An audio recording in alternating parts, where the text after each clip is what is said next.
This hall looks empty, but it doesn't diminish the importance of the issues at stake here. Ethics within the public and private sector. The Institute of Directors Nigeria is not taking this matter lightly, so it put together a team to develop a code of ethics because poor corporate governance, corruption and the unethical practices affect everyone.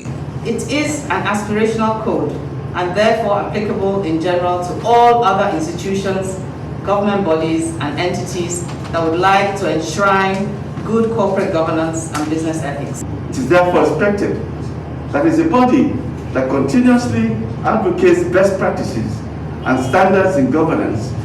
The members of our institute should be role models and standards in ethical practices. If you practice the right... The launch event was chaired by Dr. Christopher Collade and had in attendance the Minister of Industry, Trade and Investment, Adeni Adebayo, members of the Institute of Directors Nigeria, and captains of industries and other guests. It is reassuring to know that the Institute of Directors Code of Ethics 2020 clearly lays out the values and principles that should guide the directors in order to preserve and improve public confidence.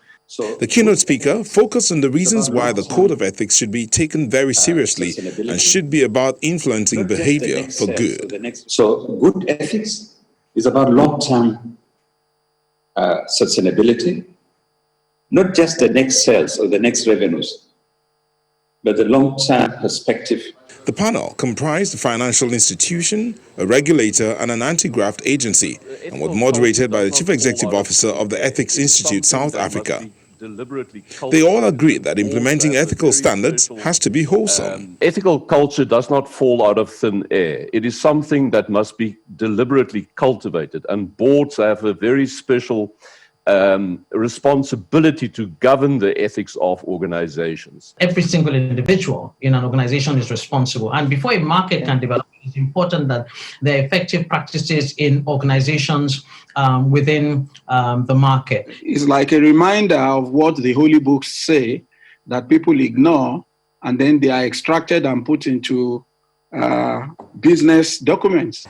The Institute of Directors Nigeria says its reviewed Code of Ethics 2020 has been designed to guide members and the public to showcase the impact of poor governance practices on institutions. Neo Taigbe, Channels Television News.